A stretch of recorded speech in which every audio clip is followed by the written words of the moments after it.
by yourself, you are on your own. You see, when you trade by yourself, crypto, when you trade by yourself, you don't have to wait. You don't even have to wait for a month to get 100%. Did you get any money back? That's I came in with $500. Oh, but my money had grown. That's why most people who are saying they lost $10,000 say it's not that they came in with that $10,000. Okay, so your problem is now to convert that $1,000 to cash. When the time comes, because you will have to wait for at least 35 days before you can have make you the done withdrawal. 35 I have days? not. Yeah, I'm one of the So very unlucky ones. What is your panic? 35 days is not here now. But the thing crashed. Well, I want to believe you were just giving, that kind of a thing. So, answer. Let me just quickly say this. You know that some people, this CBEX, they are so daring, they are so heartless. They are still asking people to even bring more money, even as for them to recoup back the, they are saying if you have more than $1,000, just bring $200. They will do some verifications, and if you have below 1,000, bring 100. And some people are actually, because they are desperate to get back the large this thing, they are paying. As a person, now tell us the truth now. Have you given up, or you are joining the struggle to make sure that you get justice and get money this back? This is how I will put it. I've taken my mind off the whole thing. But if you are forgiving your wife, of course. In fact, at some point she was almost like shedding tears and all that. But I told her, don't worry, you had good intentions. You had good intentions, but you don't, So she felt so bad. She was beating herself and she was becoming depressed and all that. Man, I think I have an idea the kind of person that guy will be. When you look at his passion, his facial expression, when he's trying to explain what they taught him, he said they went to trainings and all of that, right? They taught him all these things, Google authentication, So he's a smart person, right? Who was in a bad place. He needed quick money to escape Tifnumbu's shege. In the process, he happened to be the last comers, right? Before the bubble burst. And he lost $500. Do you see the way he's saying he lost 1,060? Because he put $530 in. He's expecting $1,060.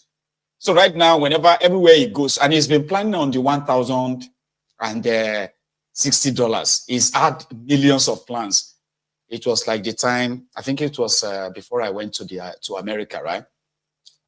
So I received an email, right? And the email was that, Mr. Badero, are you still interested in that your loan? So a few months back, right, I got an email that says, so if you are interested in £5,000 loan, we will give it to you for this so rate. Apply. They sent me that email. I ignored it. So they sent me again, sometimes in February. And it was like I was going to America every money. Baba, na fair game. Sure, you get every credit card every money. Anybody will play with money with me that time. Na fair game. So I now applied that, okay, give me $5,000. So I'll have some money. Between the time that I submitted the application for £5,000, this free loan, and the time they said they responded later about my application, I'm attending like 1 million plans. You like say the 5,000 don't do my bank account already. Like I was already like, we can change the ticket to a C business. Like if I get that money, all I'm going to add is just £1,800. I will just upgrade us to business class so that we can. When I get to America, I'll try and first change. I will try and withdraw like maybe $400 cash. I'll put them inside my. I was already planning. See that my credit card that I have already spent about 4,000 in it. I can't fit 2,000 CNA. I'll just add 2,000, so then we'll go back up. So those other credit cards with 1,500, 1,200. I'll just put like 500. But the money not in my pocket too. I don't get like 1 million plans. 24 hours later, oh, sorry, Mr. Badero, we cannot offer you that loan because of some, we are very sorry, but next time, okay, we'll try it again. But you will never make it in Jesus' name. God, that will plan. So I had to go back to the default plan, you know, like we're going to America anyway. So use what you have. That's exactly what it was like for that guy. You see that seriousness, that smartness, that explanation and the rest of that, pain in here. Or say, pain, is that you? Pain, is that you? But God bless his soul, right? I mean, what's man go do? They are easy targets. The easy target for these Ponzi schemers. They are the people from the poorest country who kind of feel like they are not getting enough or getting enough reward for their hard work. The amount of work they do, they can't really show much for it. Do you get that now? So because of that, anything that could make it easier, they wouldn't mind. That makes them easy prey. Yeah. I like 530 pounds, CBEX lose the 1,060 pounds. But not be 1,060 pounds you lose 530 pounds.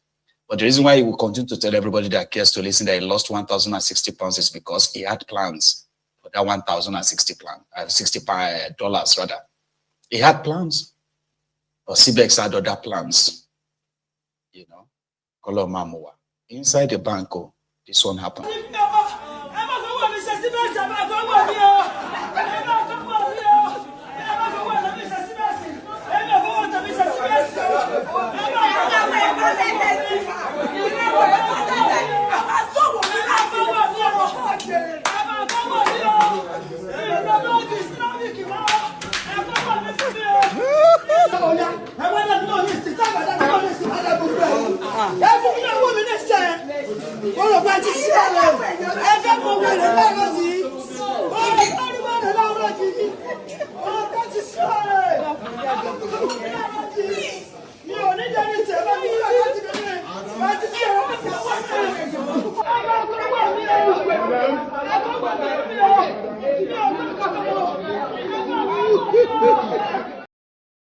Somebody's money got missing and she felt like she was accusing the bank of possibly going bankrupt. Because how could that money go missing? Did they use the money to do CBEX? That was in Ibadan. In Lagos, you know that, right? Okay, you might just enter Danfo, right? Going somewhere that you know, you're just like, you know, how do I put it? So, you know what it is like, though, right? Like to run around in that contraption daily, especially in Lagos, right? So you just, your mind is preoccupied with God knows what you are going out to do, right? As you are there, then boom, and when we didn't know they go just start. The last time I shared with you, it was an Ogbanje confessing to somebody who is doing down for evangelism. You remember that? This one, it's about two passengers, one old, one young, right? We're exchanging exchanges because of some passengers that I highlighted. I mean, it's crazy, right? I don't even know how to explain it to you. But imagine you are seated in a downfall and then this happened. Did they ask you for any address of a hotel? Did they ask you? You keep your answers within the limits of the questions you are asked. Do not exceed that. The driver is here to direct them and not you. People got out from the vehicle and you are saying that they don't know where they are going to a hotel. And if they are going to a hotel, how does that concern you? How does that concern you? Because you are sounding timid for somebody of your age. It is so disappointing. It is so disappointing. If you cannot respect yourself, then kids will talk to you the way they so please. Elders should advise themselves first. People like you cannot even stand in front of your children to advise them.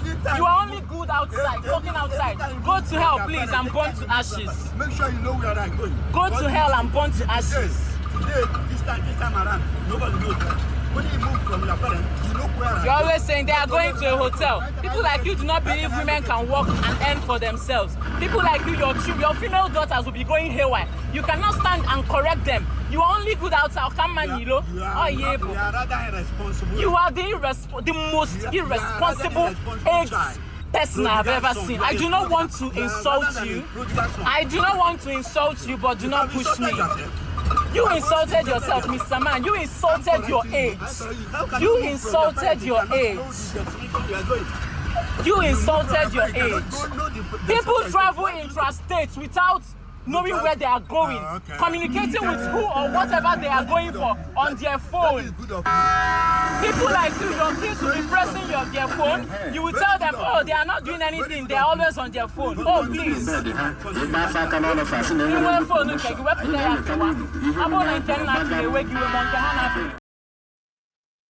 Wahala not too much. Wahala not too much. Everywhere you turn to, wahala. I don't know how to describe that too, but it, they happen. Except if you are not a regular public transport user, right? So it happens. And also, somebody made a video, and it's the video of the modernized train flying Port Harcourt and Aba in Abia State. But guess what? Some believe that if you are probably a good athlete, right?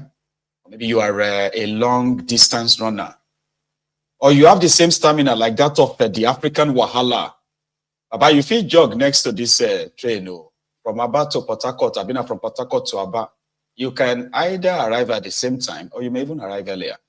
I mean, jogging. That's what people say. Jogging, I'm not saying driving. Nigeria. I want to show you guys something now. Yeah, see, train is coming. Let me view it. So you see it. This is the train. It's coming. Even somebody's in the front. Can you see? Let me zoom. Can you see? Somebody's in the front. So I have to leave now so that it will pass.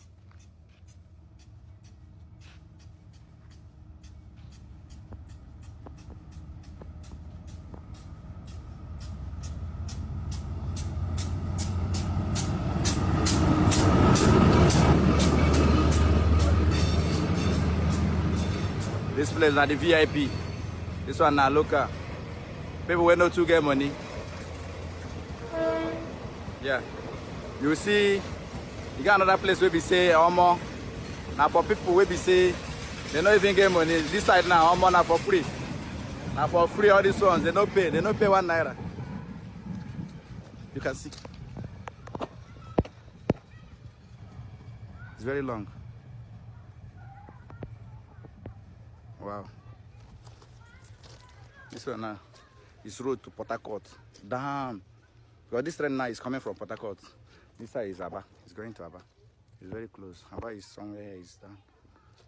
Thank you. Do you understand? This is 2025. And that is the modernized train system by the ruiners of Nigeria. The rogues. Remember that guy that said that they are going to, one of the Arewa leaders, Arewa leaders, one of them, right? The guy that got appointed or given appointment by Tifnubu to work in the office of a shitty man. I can't remember his name, but you get to see him now, right? So just a few days ago, he was with some people that call themselves the Northern Elders Forum. Excuse me. Northern Elders Forum, where he said Tifnubu has failed, right? And that for 2027, they will tell soon, they said the North will tell the whole world which direction they are headed. And he's also the guy who said that if Tifnubu try to rig the 2027 elections, right, Nigeria will break up. Yeah, the same guy, was on Arise earlier today, talking about what he saw when he was working in the office of the Vice President of Nigeria, when he was working with Legitimising. He said it was like, whatever you are reading out there, by the way, that they are doing this, they are doing that, they're just lying to you.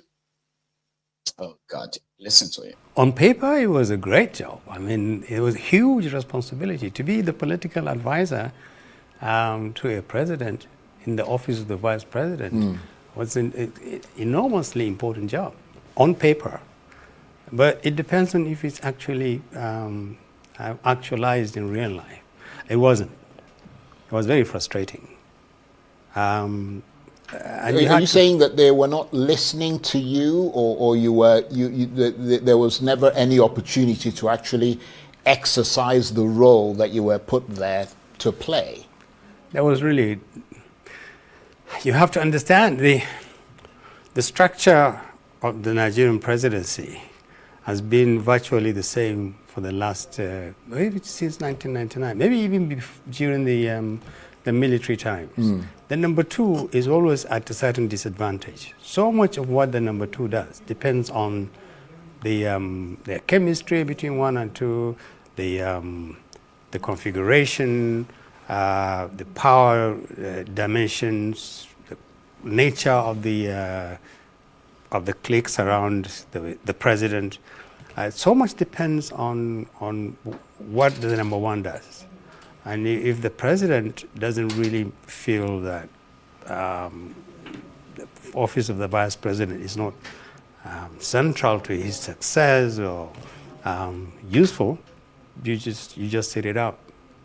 We've seen that many times, and basically this is what I met and what I left behind.